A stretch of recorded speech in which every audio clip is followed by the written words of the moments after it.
네, 시작기도 마치고 시작하도록 하겠습니다. 성부와 성자와 성령의 이름으로 아멘. 하늘에 계신 우리 아버지, 아버지의 이름이 거룩히 빛나시며 아버지의 나라가 오시며 아버지의 뜻이 하늘에서와 같이 땅에서도 이루어지소서.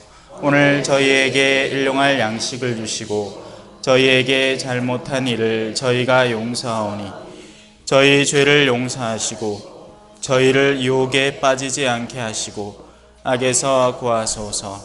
아멘. 성부와 성자와 성령의 이름으로 아멘. 찬미 예수님 반갑습니다. 한 주간 잘 보내셨지요? 네, 오늘 드디어 마지막 수업입니다. 자, 이제 마지막이니까 좀 막 나가보자.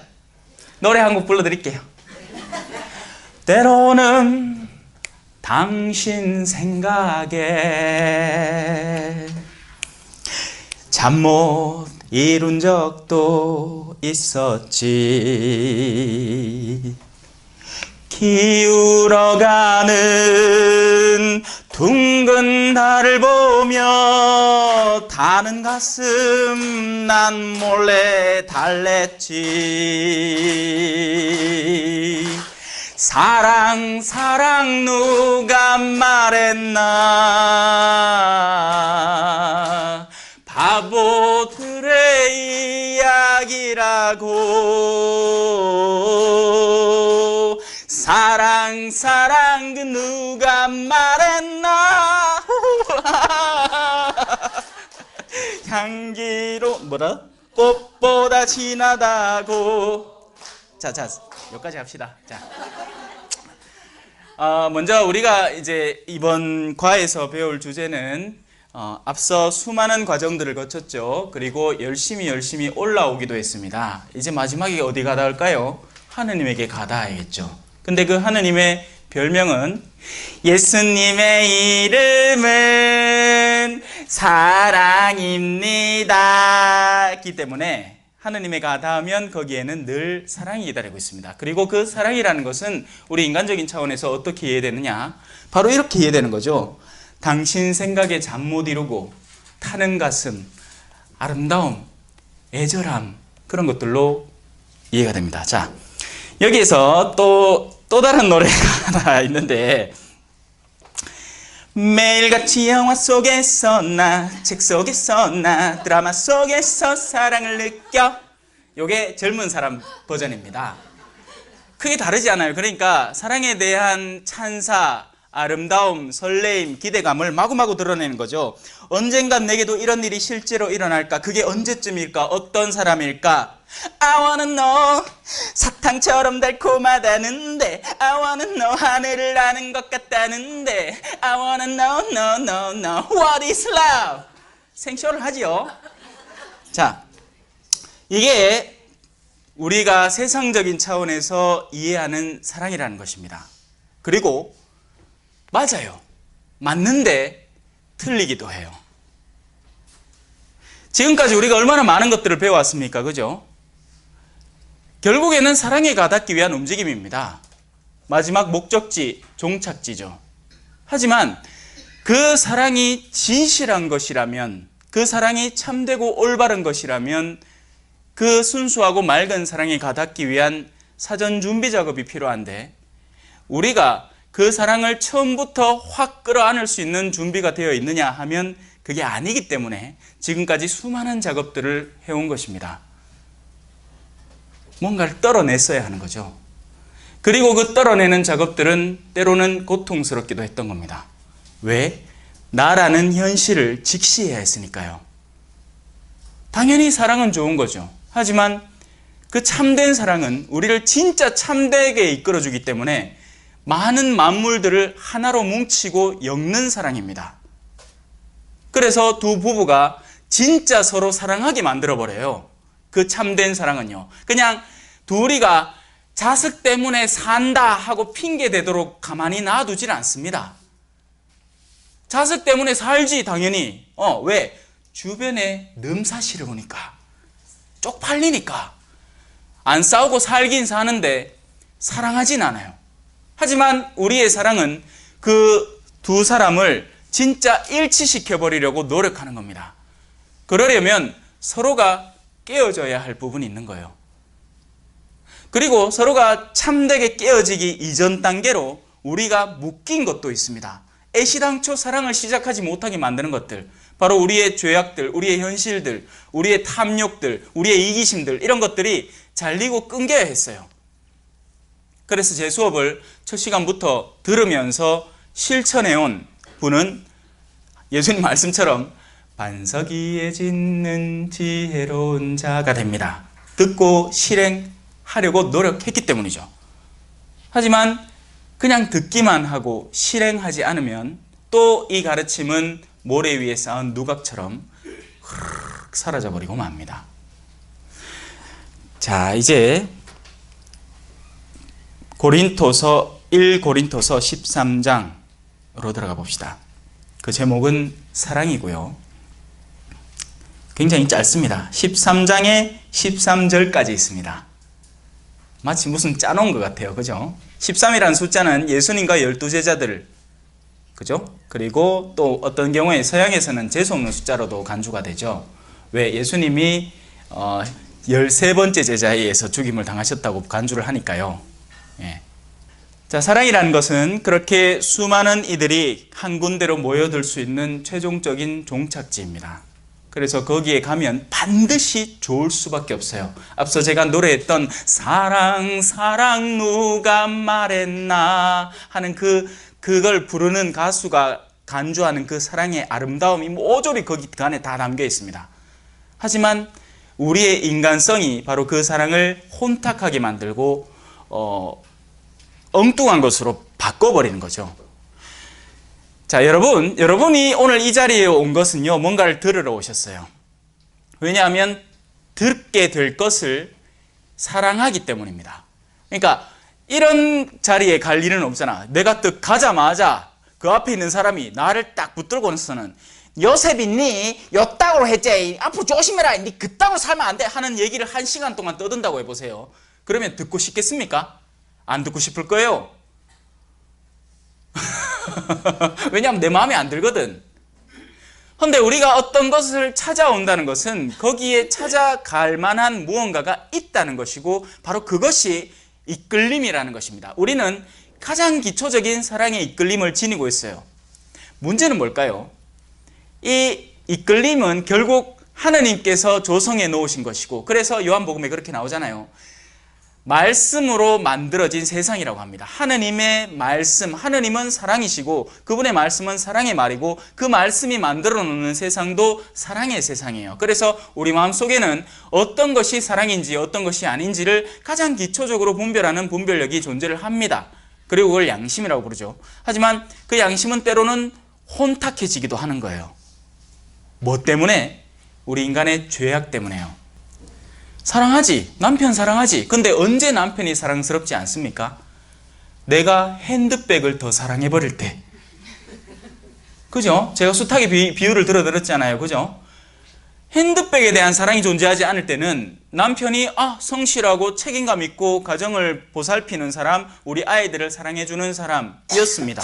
그런데 내가 어느 순간부터 핸드백을 사랑해버리기 시작할 때 남편은 무능한 사람, 월급을 쥐꼬리만큼 벌어오는 사람, 그리고 자식한테밖에 관심 안 두고 나한테 관심 없는 사람. 왜? 관심이 없는 게 아니었죠.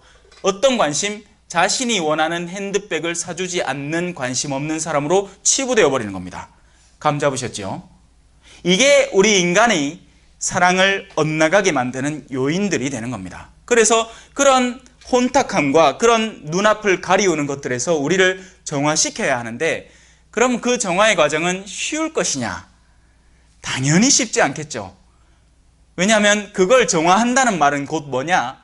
내가 어딘가로 잘못 가고 있었음을 지적받아야 하는 것이고, 그 잘못 간 방향을 수정하기도 해야 하는 것이고, 또 나에게 익숙지 않은 새로운 방향을 새롭게 시도해야 하는 것이기 때문입니다.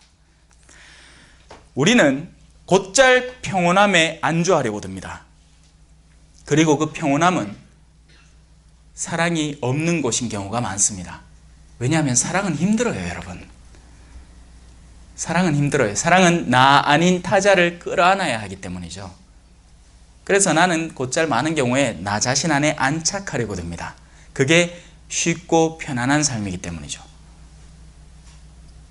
근데 그러다 보면 거기 딱딱하게 굳어버려요.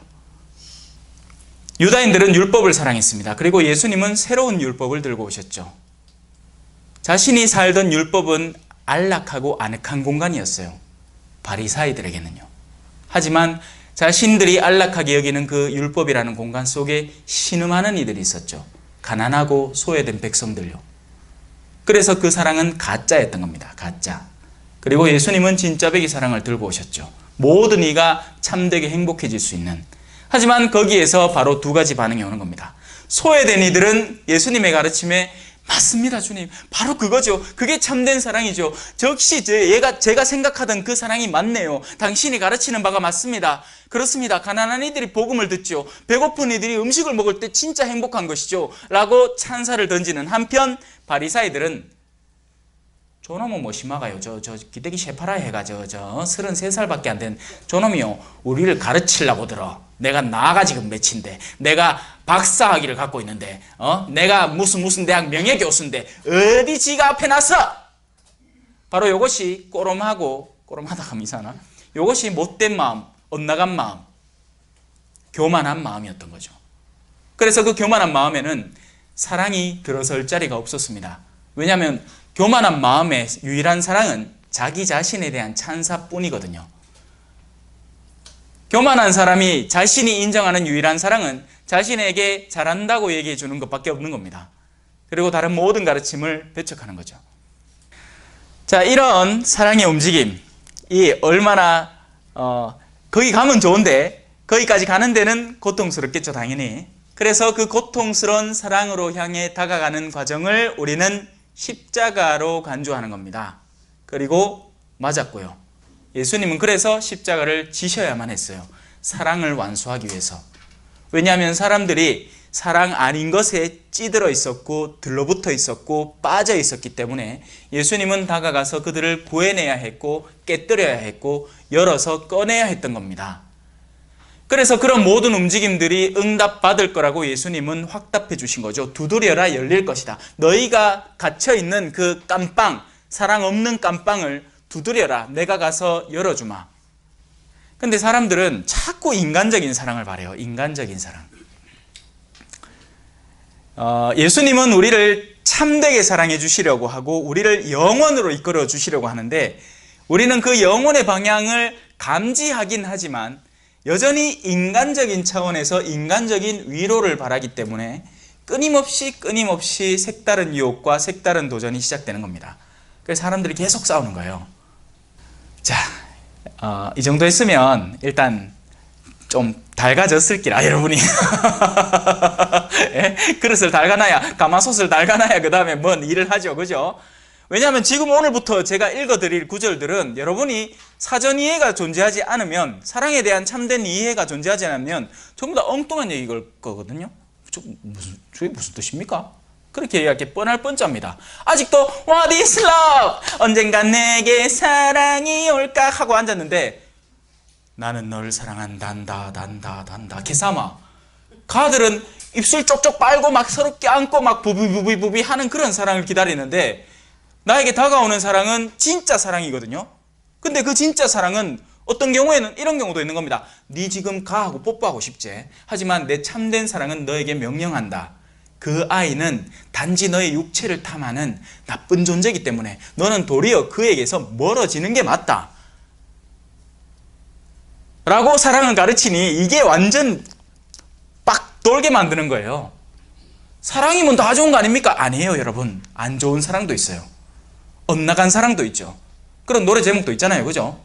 엇나간 사랑 없나? 있을 것 같은데 찾아보면 있을 게야.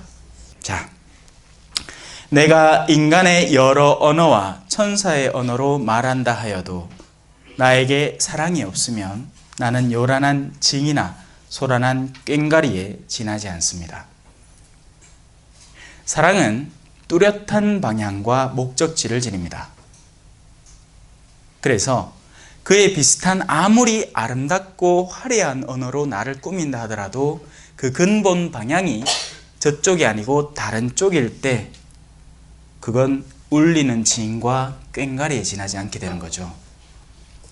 내가 예언하는 능력이 있고 모든 신비와 모든 지식을 깨닫고 산을 옮길 수 있는 큰 믿음이 있다 하여도 사랑이라는 최종 방향이 없으면 나는 그 모든 것을 아무것도 아닙니다. 나는 아무것도 아닙니다. 인간 존재라는 것은 사랑이라는 퍼즐에 끼워 맞춰질 때 비로소 참된 빛을 발하지, 그 하나의 퍼즐 안에 아무리 대단한 능력이 있고 스티브 잡스고 빌 게이츠고 돈을 엄청 벌어 제끼고 정말 남들이 못하는 특별한 재주와 능력치가 있고 자기가 학식이 뛰어나고 해도 아무짝에도 소용없는 쓸모없는 조각으로 바람처럼 사라져 버릴 겁니다. 아무것도 아니에요. 아무것도. 내가 모든 재산을 나누어 주고 내 몸까지 자랑스레 넘겨준다 하여도 나에게 사랑이 없으면 그런 행위들이 나에게는 아무 소용이 없습니다. 사랑은 그러니 이 사랑에 대한 중요도를 일단 이 세 구절을 통해서 우리가 할 수 있는 가장 아름다운 인간적 행위들, 휴머니즘도 나름의 선행을 합니다. 휴머니즘 안에서도. 그죠? 하지만 휴머니즘의 가장 극단적인 마지막의 단점은 뭐냐? 영혼에 가닿지 않는다는 거예요. 그래서 그 모든 활동들은 인간적인 세상 안에서 나름으로 계산된 공공선을 위한 행동이긴 하지만 이 영혼에 대한 참된 가르침이 부재하기 때문에 언젠가는 반드시 한계점에 도달한다는 겁니다. 바로 그 휴머니즘 안에서 뭐가 나오느냐? 낙태도 나와요. 낙태를 왜 하자고 주장하겠습니까? 그들이 하는 말을 들으면 우리 중심이 안 서 있는 가톨릭 신자들도 설득당해버립니다. 그 정도면 낙태도 되겠네, 이렇게 얘기를 하는 거예요. 멍청하게. 왜냐하면 우리가 낙태하지 말자는 건 바로 참된 사랑이신 분과의 연계선 안에서 이루어지는 일입니다. 영혼 안에서 생명을 조성하신 분, 그래서 그 어떤 생명이라도 이 세상에 등장을 했을 때는 그 분명한 가치, 이유가 있다는 거를 사랑을 통해서 아는 거죠. 근데 우리는 통박을 굴리는 거예요. 통박을. 어떻게? 자, 엄마의 고통 100, 그리고 그 가족, 엄마의 가족의 고통 한 80. 근데 세포덩어리. 자, 세포덩어리의 고통 1%. 자, 계산 때려 보십시오. 뭐가 더 고통이 심합니까? 엄마와 가족의 고통이에요. 그러면 뭐가 없어지는 게 맞겠죠? 1%가 사라지는 게 맞겠죠. 그게 당연히 인간적인 계산입니다. 그리고 죽여버립니다. 뭘? 사랑을 담아낼 수 있는 하느님의 모상을 없애버린 거예요. 근데 없어지느냐? 이게 없어지면 다행이에요. 하느님이 한번 세상이 조성하신 것인데 우리 인간이 세상에서 쓱 지웠다고 해서 지워지느냐? 절대 안 지워집니다. 하느님이 한번 선물하신 영혼은 계속 사는 거예요.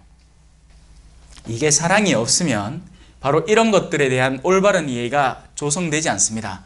그리고 인간의 이기성은 그 참된 사랑의 방향을 끊임없이 뒤틀려고 할 거예요. 왜? 성가시거든요. 자신의 이기성에 부합하지 않거든요. 내가 원하는 형태의 사랑에 합당하지 않거든요. 그렇기 때문에 예수님이 참된 사랑의 가르침을 당신의 몸과 피의 가르침으로 시작했을 때 수많은 제자들이 이렇게 얘기합니다. 너무 힘든 가르침입니다. 그래서 예수님이 묻죠. 힘드냐? 그러면 내가 이보다 더 심한 가르침을 주면 어떻게 하겠느냐? 그래서 제자들이 떠나기 시작합니다. 양들은 목자의 목소리를 알아듣는다. 그러나 너희들은 내 양이 아니었다. 자, 이제 사랑의 내적 가치들, 사랑이 한 사람 안에 형성될 때 어떤 열매들을 뿜어내는지 한번 살펴봅시다.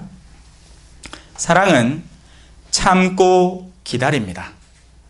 자, 가장 먼저 언급되는 사랑의 내적 가치, 인내죠, 인내.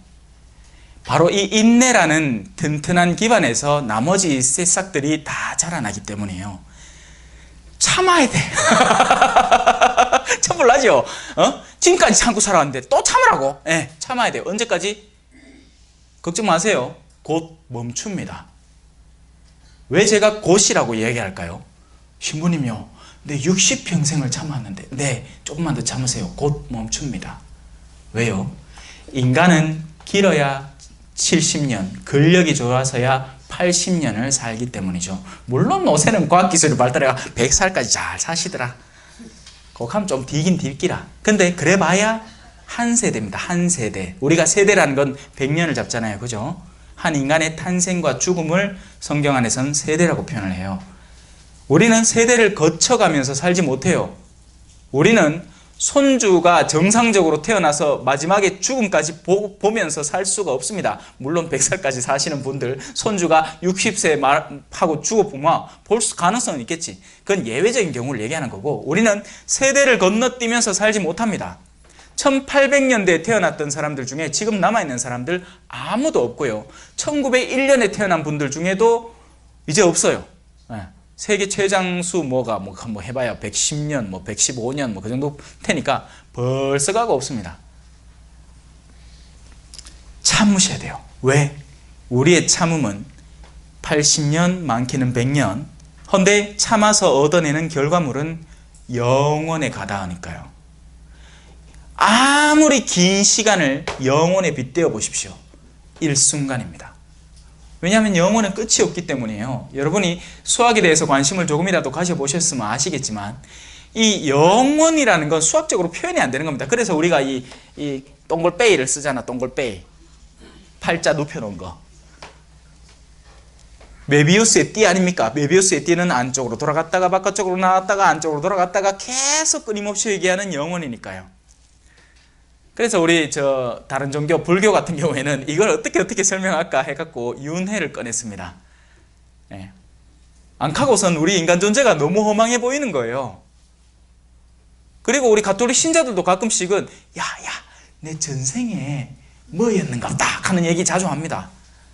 하지만 여러분 절대 그런 거 없습니다. 인생 원샷 원킬입니다. 절대로 엉뚱한 생각하지 마세요. 윤회설의 극단적인 단점은 바로 그건 거죠. 이 생은 망쳤어. 다음 생에. 근데 다음 생에 없는 거예요. 이 생을 적극적으로 성실하게 실천해 나가야 되는 겁니다. 종교를 바꾼다고 해서 없던 생이 생겨나지도 않아요, 여러분.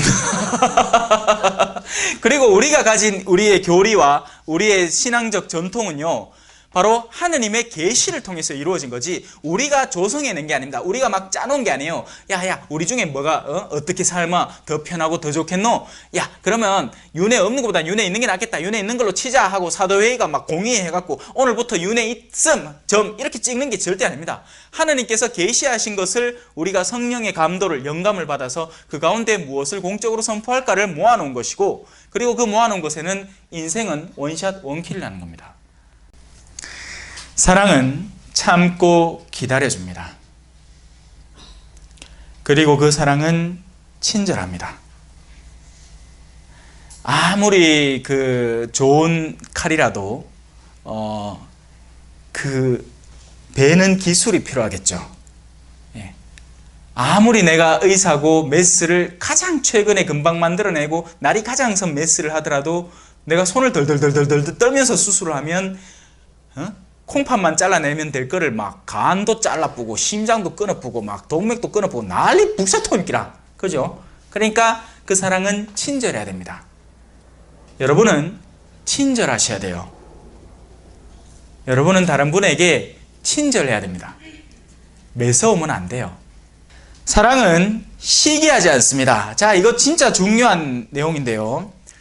시기라는 것은 그 자체로 우리가 반대편에 서 있음을 드러내는 거예요. 그러니까 시기라는 것은 그 자체로 우리가 떨어져 있는 존재라는 것을 증명해내는 내적 가치입니다.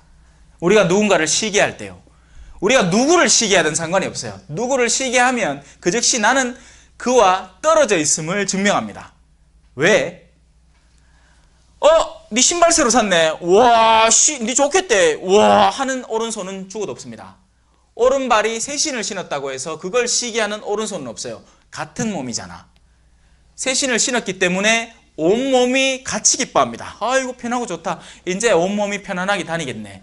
그게 같은 몸이에요. 제가 이걸 위해서 지난 시간에 열심히 가르쳤습니다. 그리스도의 몸 개념에 대해서. 그래서 사랑은 시기하지 않아요. 이해하면 간단한 일인데 이게 실천적일 때는 우리는 남편도 시기하고 내 같은 엄마 밑에서 태어난 첫째 언니도 시기하고 둘째 형도 시기하고 막 난리나. 특히나 유산 상속할 때는 막 목 쥐뜯고 싸우려고 막 개걸든 이리처럼 난리 납니다. 그 집안 자체에 복음이 없었다는 이야기예요. 안타깝게도 셈이나 죽는 겁니다. 사촌이 땅을 산다 하니 막 미치는 거지. 배가 아파가지고. 그런 사람은 구원에서 굉장히 멀어져 있다고 보시면 됩니다. 왜냐하면 우리의 구원은 하나님은 모든 일을 끌어안으려고 하는데 나는 하나님이여 요까진 내가 끌어안겠는데 저 사람은 못 끌어안겠어 하고 하나님한테 맞서는 꼴이 되니까요. 그럼 누가 나가야 될까요? 절이 싫으면 누가 떠나야죠? 중이 떠나야 됩니다. 그죠? 우리 옛날 속담에는 참 좋은 속담들이 많네. 한마디만 하면 다 이해가 돼. 그죠? 중이 절이 싫다고 절로 가. 우리가 무슨 산을 옮기는 믿음이 있는 것도 아니고. 그죠? 그렇게는 안 되잖아요. 중이 지가 떠나야지. 하느님이 마련하신 나라가 싫다면 지가 떠나야죠. 사랑은 그래서 시기하지 않습니다. 사랑은 뽐내지도 않습니다. 뽐낼 이유가 전혀 없기 때문입니다. 눈이 언제 지가 뽐내는 거 봤습니까? 나는 눈꺼풀에서 예쁘게 보호되고 언제나 딴 것들을 명료하게 보려고 노력하고 내가 몸 가운데 무슨 일이 생기면 제일 먼저 그걸 알아채고 눈을 감고 다른 지체들이 나를 보호하지롱. 그러니까 내 말 들어 이 봐라 하는 눈이 어디 있습니까? 그래서 눈은 뽐내지 않습니다. 자신이 그냥 하는 일을 성실히 수행하고 마침내 어떻게 얘기하느냐? 저희는 주님의 종입니다. 해야 할 일을 했을 뿐입니다. 하는 것 뿐이죠. 그게 지극히 정상적인 반응이에요. 하지만 우리 세상을 한번 돌아보십시오. 얼마나 뽐을 냅니까? 심지어는 지가 아닌 걸로도 뽐을 낸다. 뭐 뽐내는데? 새로 백 하나 샀다고, 새로 휴대폰 하나 샀다고, 새로 차 하나 마련했다고, 다 지끼래. 아이고 엔가에 지키겠다. 죽을 때 들고 하나 한번 보자. 한 개도 못 들고 갈걸. 근데 지금까지 들고 간 사람 한 사람 못 봤습니다. 죽으면서 안녕 얘들아 난 이제 영원의 나라로 가. 근데 요 휴대폰은 내가 들고 갈게. 이렇게 한 사람 아무도 못 봤습니다. 들고 갈 수가 없거든요. 다 놔두고 가요. 근데 왜 자기 거라고 주장하는 겁니까? 아니에요. 자신에게 들러붙은 건 자기 게 아닙니다. 그럼 뭐가 자기 걸까요? 여러분 세상에 아무리 현명한 지혜라도요 시간이 지나면 잊혀집니다. 세상에 아무리 중요한 공훈이라도 자 로마 시대 때 얼마나 많은 장수들, 백인대장들, 천인대장들이 전쟁에 나가서 업적을 쌓았겠습니까? 누가 기억해 줍니까? 누가 기억해 줘요? 그냥 고고학자들이 발굴하다가 라틴어로 된 거 시기 읽다가 여기 마지누 요셉이라는 장군이 2018년도에 대구 가톨릭 평화방송 강좌를 했네. 와 대단하다. 뭐 대단할 건 없지. 그럴 거에 발굴이나 할까? 지금의 시대는 지금의 시대일 뿐이에요. 지금의 시대는 또 지금의 시대대로 저마다의 위대한 사람들을 기억하죠. 근데 또 그 사람도 한 2000년 지나고 나면 아무도 기억 안 해. 다 그런 거예요. 돌고 도는 거죠. 다시 돌고 그 자리를 누군가께 차고 또 돌고 또 새로운 사람이 올라오고 돌고 암만 지 얼굴이 이쁘다고 자랑해봐야 암만 지가 가진 학식이 뛰어나다고 내가 아는 정보 수준이 넓다고 자랑해봐야 아무짝에도 소용없는 겁니다. 뽐낼 이유가 없다는 얘기예요. 뽐내지 마시라고요. 뽐낸다는 것 자체가 멍청한 일이라는 겁니다. 여러분이 가진 온갖 재능을 온 마음과 정신과 영혼과 힘을 다 쏟아서 하느님을 사랑하는 데 쓰십시오. 그리고 여러분 이웃을 제 몸처럼 사랑하는 데 쓰십시오. 나에게는 그리스도의 십자가 말고는 자랑할 것이라고는 아무것도 없습니다. 나에게 십자가가 있다면 그게 내 자랑이겠습니다. 왜? 그 십자가의 능력만큼 그 십자가가 나를 훈련시키는 만큼 내 사랑이 나중엔 커질 테니까요. 그게 자랑이 되겠죠. 하지만 그것 말고는 우리가 자랑할 수 있는 게 아무것도 없어요, 여러분. 그래서 당연한 결과로 교만하지 않은 거예요. 이 교만한 사람들은요, 만나면요, 숨이 턱턱 막힙니다. 그리고 그 교만을 쉽게 드러내지도 않아요. 은근히 드러내지. 교만한 사람이 언제 네요 요렇게 너 그거 알아줘래 하는 사람 봤습니까? 그렇게 얘기 안 해. 되게 겸손한 척 한다. 보마 얼마나 겸손한 척 하는지 막 속에서 구역질 막 난다. 내가 아이고 이건 내 못할 줄 알았는데 엄마야 해내뿐네. 뭐 그런 식으로 해.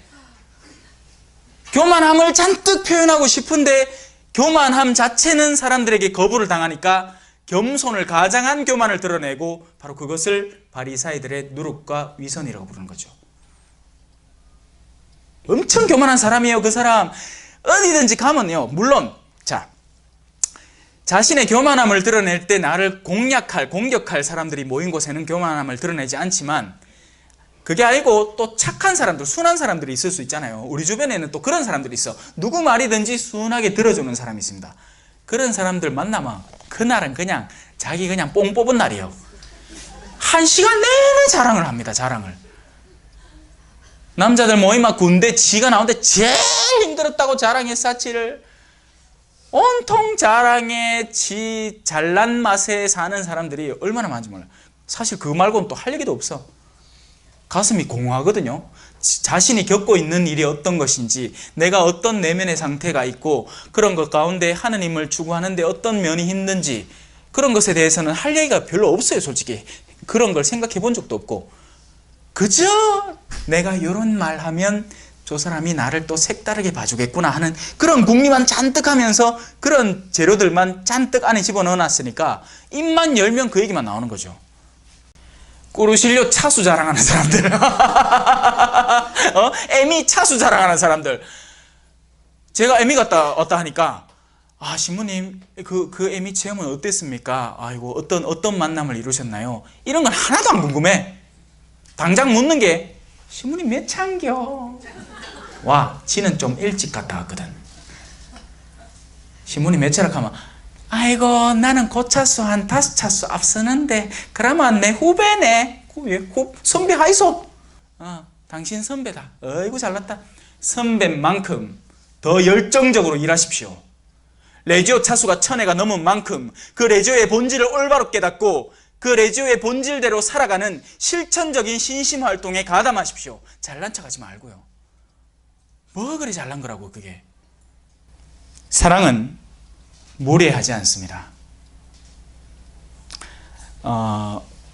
사랑은 그래서 이 사회적인 문화의 통념과 이런 것들에 크게 엇나지 않습니다. 물론 아예 그런 거에 완전히 철저하게 물들어 살 수는 없어요. 왜냐하면 예수님도 안식일날 손 씻었습니까? 안 씻었습니까? 안 씻었어요. 또 제자들이 미리삭을 따먹는 걸 따먹지 말라 했습니까? 따먹게 두셨습니까? 때로는 사랑은 어떤 종류의 그런 예절에 대해서는 더 큰 사랑을 위해서 그런 것들에 대한 어떤 관용을 보여줄 수 있습니다. 하지만 기본적으로 사랑은 통념을 준수합니다.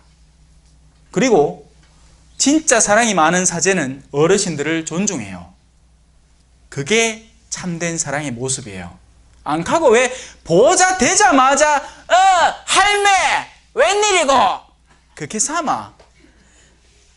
참 사랑이 부족한 거죠. 그러니까 그럼 그때는 뭐 해야 되겠느냐? 어머야, 마시모님 얘기 들으니까 우리 보자시모님 사랑이 없는 나쁜 사람인 것 같다 하면서 뒤에서 꿍지렁대지 말고 기도를 해주라고. 기도를 여러분이 사랑이 갖고 있으면요, 기도를 해주고 더 참된 길로 갈 수 있도록 사제 생활을 열심히 도와주십시오. 그게 사제를 향한 사랑이니까요. 그래서 이 사랑이라는 게 굉장히 미묘하고 금방 뒤틀릴 수 있는 거라는 걸 아시겠죠? 그래서 이 문은 좁고 그 길도 좁고 험해서 그리로 가려는 사람이 적은 겁니다. 왜냐하면 딴 문이 넓고 문이 아주 커. 누군가를 같이 욕하는 거, 그 문 넓지요. 돈 욕심 내는 문, 다 돈 욕심 내니까 광고에서 부자 되세요 하이 그 소리는 잘 듣고, 교회에서 여러분은 가난한 이를 위해서 자선을 베푸세요 하는 그 소리는 귀를 딱 닫아본다. 그러니 그 문은 한참 넓은 거예요. 나를 기쁘게 달려갈 수 있도록 만드니까. 하지만 그 끝에 있는 목적지는 분명합니다. 사랑의 목적지는 어디죠? 사랑이지 뭐. 그죠? 사랑의 문을 열고 사랑의 길을 시작했으니 어디로 가다 할까요? 사랑에 가닿겠지. 나를 넓은 길로 이끄는 문은 넓고 널찍하고 그 길도 평평하지만 그 끝은 분명한 목적지가 있어요. 멸망이라는 겁니다. 사랑은 무례하지 않고 자기 이익을 추구하지 않습니다. 여러분, 나를 보살피는 것과 자기 이익을 추구하는 것 완전히 다른 두 개념입니다. 여러분은 여러분을 보살펴야 돼요. 여러분은 예를 들어 저는 어제도 열심히 러닝머신을 달리면서 운동을 했고 음식도 열심히 야채를 많이 먹으려고 노력을 하고 필요 이상의 과다한 칼로리나 탄수화물이 든 것들에 대해서는 조금 이렇게 제어하려고 노력을 했어요. 그러면 왜 그랬을까요? 나의 개인적인 유익을 위해서. 내가 그렇게 하면 나중에 휴가지에 가서 더 열정적으로 놀 수 있을 테니까 삼바, 게리도 삼바 이런 거 할 수 있으니까? 아니라는 건 여러분이 아시죠? 제가 피곤하니까 더 이상 하느님께서 나에게 요구하시는 사도의 직분을 수행을 할 수가 없어요. 강의를 1시간만 하면 땀이 막 나고 막 가슴이 벌렁벌렁하고 기가 허하게 빠지는 느낌이 드는데 그럼 어떻게 해야 되겠습니까? 저를 추스려야 되는 거예요. 그건 개인적인 이익을 위한 게 아니죠. 그럼 개인적인 이익은 뭐다? 아까 제가 얘기한 거 있잖아요. 자신의 쾌락을 한껏 더 늘리려고 하는 활동들. 바로 그걸 그치라는 겁니다. 자기 이익을 추구하지 말라는 말은 자기를 보살피지 말라는 말이 아니라 여러분은 여러분 스스로를 보살피세요. 감정도 보살피고 지성에도 합당한 지식을 건네주고 또 육신도 열심히 건강하게 잘 보살피세요. 그런데 그것이 자기 이익을 추구하는 걸로 넘어가기 시작할 때는 경계하세요. 건강을 추스리는 건 좋은 거예요. 그런데 막 자식들이 건강식품 안 사준다고 삐지 있다. 이건 좀 이상한 추구예요. 정상적인 게 아닌 거죠. 그래서 우리 생각은요, 우리 생각이 합리적이라고 생각을 할 겁니다. 그런데요, 그 합리성의 근저에는 이 근본 방향이라는 게 주어져요. 사랑을 위해서 자신의 모든 합리성을 추구하는 사람이 있는가 하면 자신의 이기성을 위해서도 합리성은 추구되니까요. 사랑은 성내지 않습니다. 사랑은 급격하게 자신의 감정을 폭발시킬 이유가 없어요. 예수님도 분노를 느끼셨습니다. 이건 제가 한 말이 아니라 성경에 나오는 얘기예요. 손 오그라든 사람을 앞에 두고 예수님 물었어요. 안식일 날 좋은 일을 하는 게 맞겠습니까? 나쁜 일을 하는 게 맞겠습니까? 했을 때 예수님을 꼬롬하게 보던 사람들이 입을 꾹 다물어 버렸습니다. 그리고 예수님은 그들을 보면서 의로운 분노, 분노의 눈길로 그들을 바라보시죠. 하지만 예수님은 당신이 느끼는 감정적인 동요를 격정으로 표현하지는 않았습니다. 도리어 그들을 불쌍하고 가련히 여기시죠. 성내지 마십시오. 성내서 하는 모든 활동에 브레이크를 거십시오. 여러분이 감정적으로 동요되어서 하는 활동치고 제대로 결말이 나는 경우가 하나도 없습니다, 여러분. 왜냐하면 감정이라는 것은 증폭되는 거하고 똑같은 거예요. 증폭. 왜 라디오 신호가 들어왔을 때 우리 라디오 수신기가 하는 건 바로 그 안에 있는 트랜지스터, 옛날로 치면 진공관이 그렇게 미미한 신호를 증폭시켜주는 역할을 해요. 감정은 증폭기입니다. 그러니 그 증폭기는 긍정적일 때 증폭시키세요. 무슨 말이냐? 성령 대회 이런 거 할 때 성령께서 내 맘에 오시면 나는 다윗처럼 찬미하리라. 춤도 추고 예! 하세요. 하고 싶은 건 마음대로 하세요. 거기에서는 죄될 게 없으니까요. 성령께서 내 안에 오셔서 다윗이 옷을 벗고 깨춤을 추는데 그걸 부끄러워하는 사람이 이상한 거죠. 그땐 증폭시키세요. 우리 한국 사람은 또 얼마나 점잖은 재밌어도 그죠? 슬퍼도 막 천장 쳐다보면서 막 눈물 말리려고 쇼를 한다. 감정은 표현하세요. 근데 화가 나는 감정은 추스릴 줄 알아야 된다. 왜? 화라는 것은 기본적으로 정말 내가 의로워서 날 화일 가능성도 있어요. 그 가능성을 배제하지 맙시다. 하지만 대부분의 경우에는 서로의 이해관계가 부딪혀서 화를 냅니다. 그래서 상대가 화를 불러일으키는 건 잘못한 일일 수 있어요. 맞아요. 근데 남편이 술을 먹고 늦게 들어왔어. 자식이 뭘 깨부수든지 아니면 밖에 나가 쓸데없는 짓거리를 하고 들어왔어. 성당을 안 가. 근데 그걸 바라보는 내가 화를 낸다면 나의 화 속에는 나의 인간적인 약점과 나약함과 모자람이 들어있을 가능성이 속이 꽉 찬 남자 99.9%입니다. 내 안에 있는 어긋남이 내 화를 불러일으킬 가능성이 거의 100%에 가깝기 때문에 그 성은 일단 참고 보는 게 맞다는 이야기예요. 여러분, 다투지 말라는 건 아니에요. 무슨 말이냐? 여러분, 다툼이라는 건 어떤 거죠? 그러니까 분쟁과 싸우고 설득과 하는 다툼 말고 서로의 의견을 조율하는 건 반드시 하셔야 됩니다. 오히려 그걸 피할 때 더 위험해요. 왜냐하면 왜 우리 자매님 중에 그런 사람이 있어. 내가 착하게 참지. 그게 참은 게 아니에요. 도망쳐버린 거죠. 남편하고 속 시원하게 내가 솔직하게 생각하는 바를 감정적 동요 없이 이야기를 나눌 자신이 없으니까 쉬운 방법을 선택해서 내가 참지 하는데 참은 게 아니야. 용수철을 눌려놓은 거지. 이게 나중에 언젠가는 또영영영 하고 튀어나오는데 그 대상은 절대 남편이 아닐 겁니다. 그럼 누굴까요? 자기 친정 엄마, 지 자식, 아니면 자기 자신. 자기 자신에게 쏟아지는 자신의 분노는 자해라는 형태로 드러납니다. 딴 사람을 해칠 능력이 없으니까 자신을 해치는 거죠. 그렇게 하면 또 딴 사람이 관심 가져주니까. 참 재밌는 세상이에요. 이 정신질환이라는 것도 맞죠? 영적인 면의 문제인 겁니다. 자, 성을 내지 않고 또 앙심, 어떤 누군가에 대해서 느낀 마음을 간직하지도 않습니다. 왜냐하면 사랑은 우리를 언제나 이해시켜 주거든요. 사랑은 상대의 부족함을 바라보게 해줍니다. 상대의 부족함을 못 보기 때문에 저 사람은 완벽해야 되는데 저 행동은 틀렸는데 그 틀린 행동을 한 것에 대해서 내가 지금 분노하고 증오심과 원한을 품는 것은 정당한 일이야 라고 스스로를 설득해버리는 거죠. 아닙니다. 여러분, 참된 사랑은요, 그러니까 내 지체를 내가 이해하는 거하고 똑같아지는 거예요. 어느 순간 눈밑이 덜덜 떨리는 경험 하신 적 있죠? 마그네슘 부족 때문에. 내 몸인데 내 마음대로 안 돼. 눈이 덜덜덜 떨려. 그러면 그 즉시 왼손 들고 눈을 차삭 때리면서 가만히 안 있나 할 겁니까? 아니죠.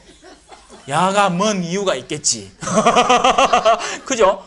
내가 명령하지 않아. 내가 네 눈 끝을 떨라고 명령하지는 않았지만 지금 덜덜덜 떨리는 건 분명히 무슨 이유가 있을 거야. 아직 내가 그걸 이해하지 못했을 뿐이고 내가 명령한 건 아닌데 떨리니까 분명히 지 안에 사정이 있겠지 라는 걸 이해하게 되는 거죠. 그게 사랑의 풍화함입니다. 그러니 앙심을 품을 이유가 없습니다. 그렇겠죠? 자, 오늘 열심히 배운다고 해서 나중에 다 기억하게 된다고 착각하지 마세요. 그냥 듣는 것 중에 내 마음을 조금 찌르는 게 있으면 그거라도 바꾸려고 노력하십시오. 그러면 여러분이 한 계단 올라가는 겁니다. 그걸로 충분해요.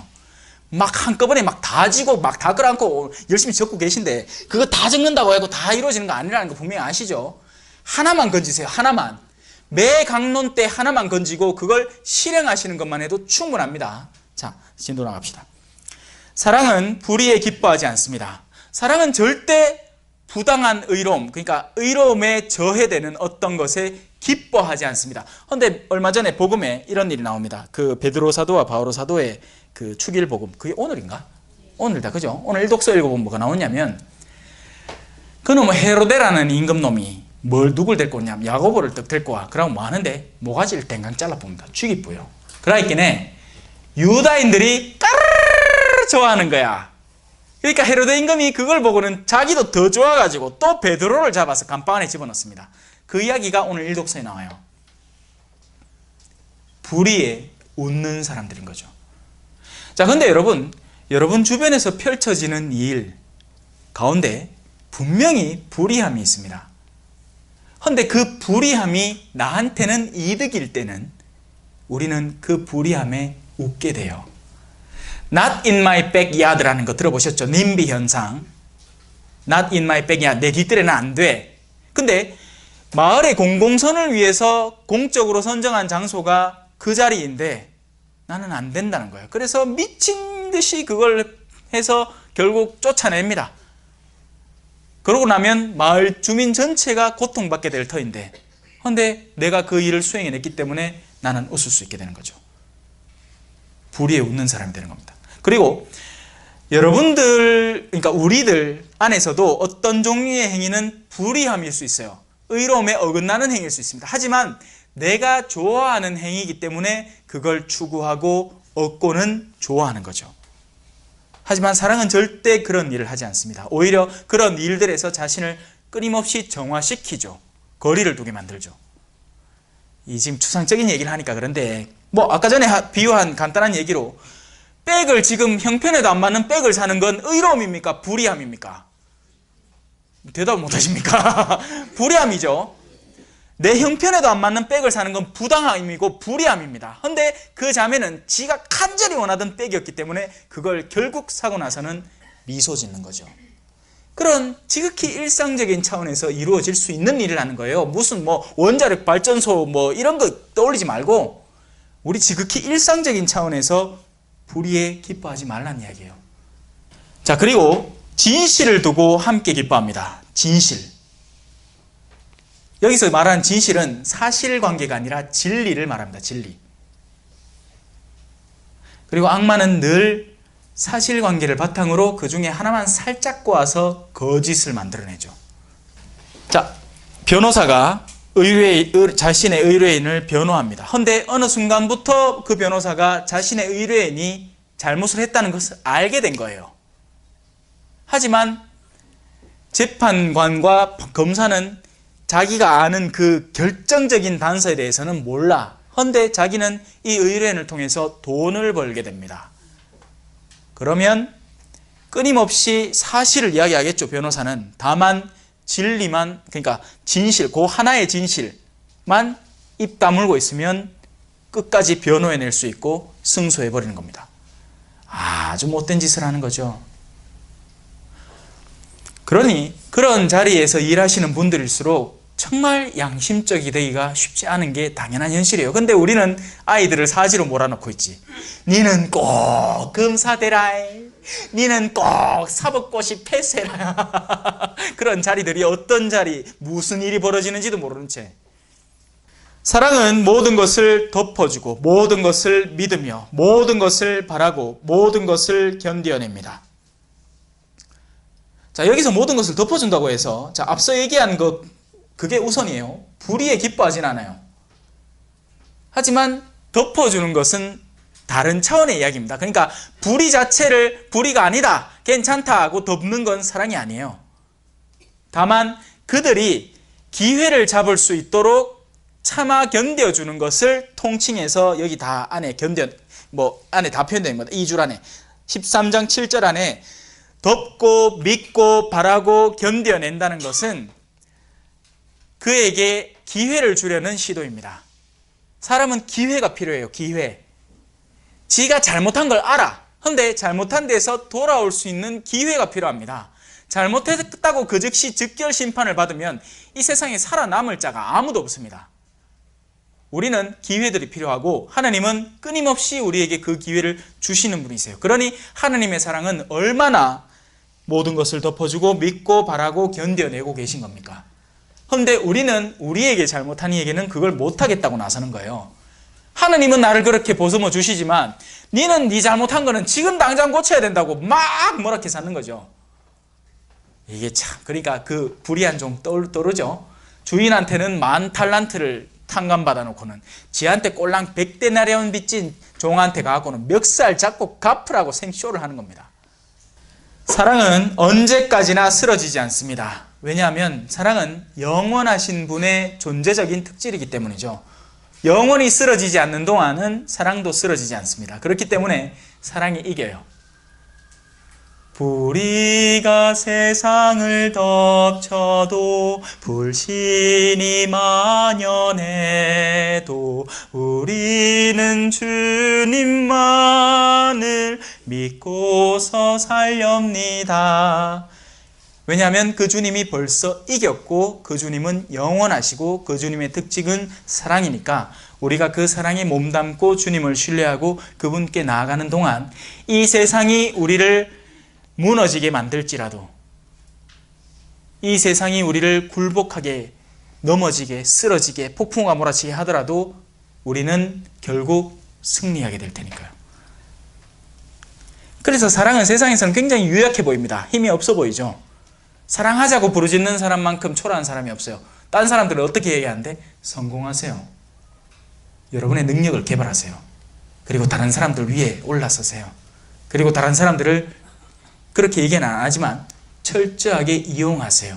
다른 사람들의 심리적 특성을 파악을 해서 그 사람이 이렇게 행동할 때는 이렇게 처신하고 저렇게 행동할 때는 저렇게 처신해서 결국 당신의 사람으로 만들고 결국 당신의 뜻을 이룰 때 그 사람들이 자신에게 도움이 되게 만들어버리세요 하는 곧단 이야기를 하는 가운데 순진한 애가 그래도 사랑해야 됩니다 하는 사람은 윽 하고 밟혀버린 사람이 되는 거죠.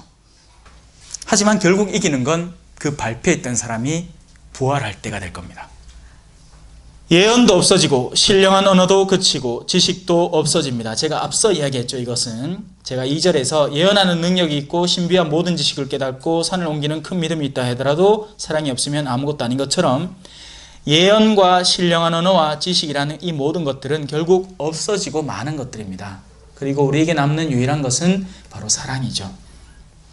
우리는 부분적으로 알고 부분적으로 예언합니다. 그러나 온전한 곳이 오면 부분적인 것은 없어지게 됩니다. 내가 아이였을 때는 아이처럼 말하고 아이처럼 생각하고 아이처럼 헤아렸습니다. 그러나 어른이 되어서는 아이적인 것들을 그만두었습니다. 이것이 성장의 지표가 됩니다.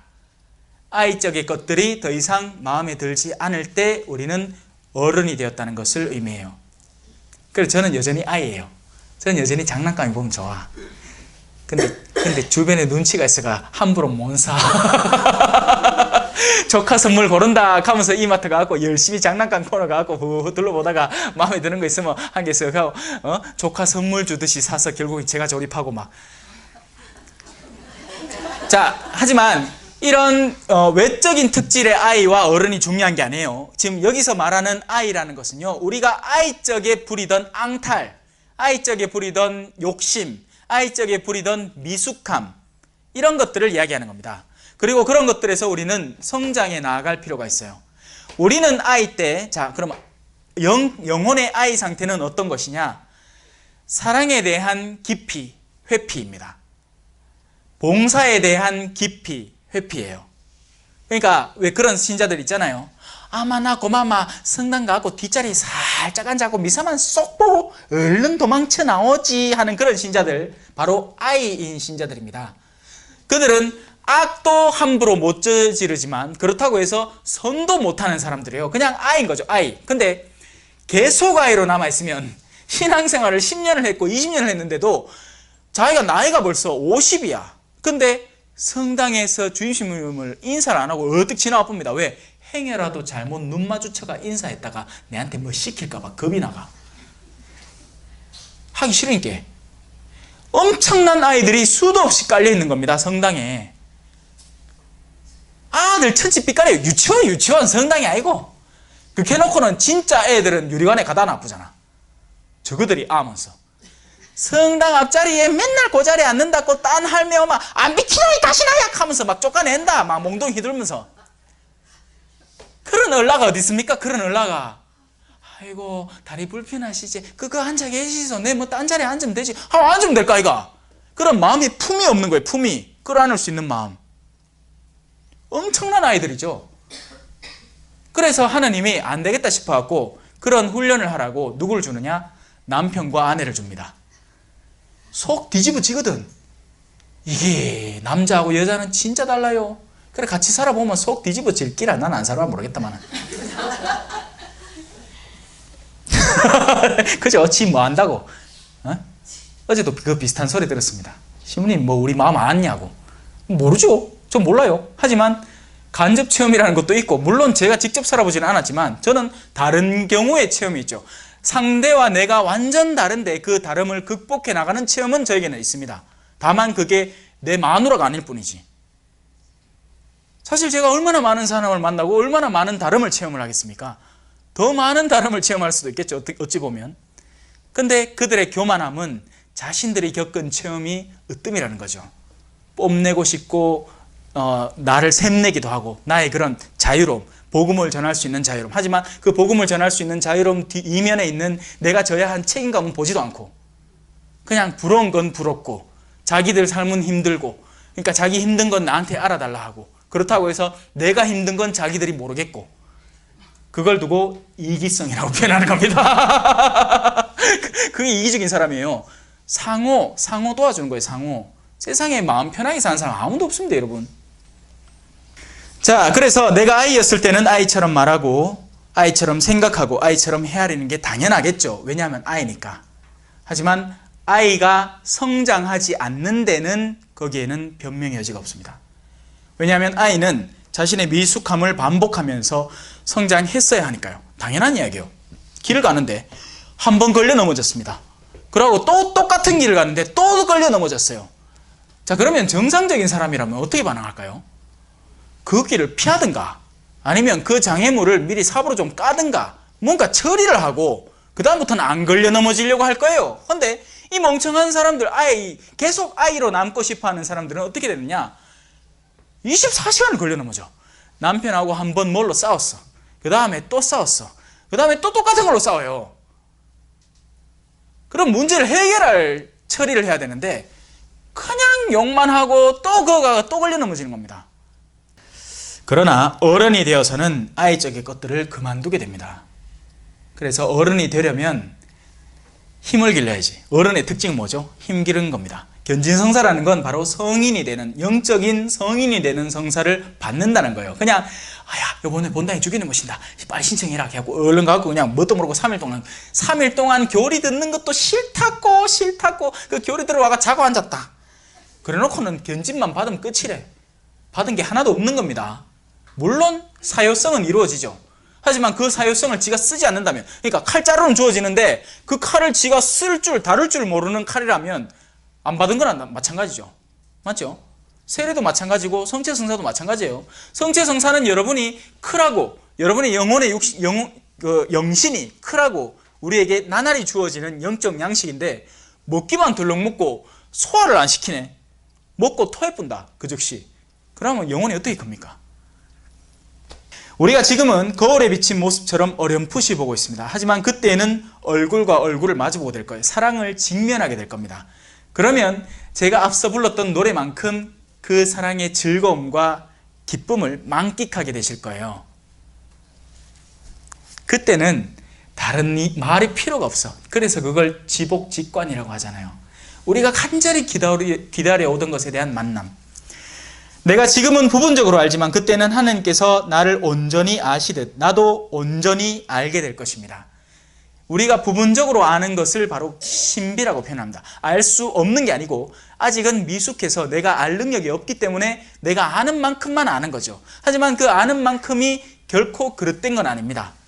제대로 알고 있는 거예요. 다만 더 알 수 있다는 거죠. 그리고 더 알 수 있고, 그리고 우리가 훗날 사랑 안에 빠져들 때는 마치 그 소금 인형처럼 내가 흔적도 없이 그 사랑 안에 녹아버리고 그 사랑을 만끽하게 되는 겁니다. 그렇다고 해서 내가 사라진다는 얘기는 아니에요. 저의 인격은 고스란히 살아있을 겁니다. 그 하늘나라에서. 다만 행복을 100% 만끽하고 있겠죠. 그러므로 이제 믿음과 희망과 사랑, 이 세 가지는 계속됩니다. 그 가운데에서 가장 으뜸은 그 중에 제일은 사랑이라. 13주간 동안 열심히 경청해 주셔서 고맙습니다. 오늘 이렇게 마지막 사랑의 장을 마치고 이제 여러분들과 아쉬운 작별의 인사를 나눠야 되겠네요. 하지만 이 강좌는 끊임없이 계속되고 이 이후에도 정말 또 다른 많은 분들이 색다른 강좌를 준비해서 오실 테니까 여러분은 계속 와주시기를 부탁을 드리겠습니다. 그동안 잘 들어주셔서 고맙습니다. 징기도 마치겠습니다. 성부와 성자와 성령의 이름으로 아멘. 영광이 성부와 성자와 성령께 처음과 같이 이제와 항상 영원히 아멘. 성부와 성자와 성령의 이름으로 아멘. 감사합니다.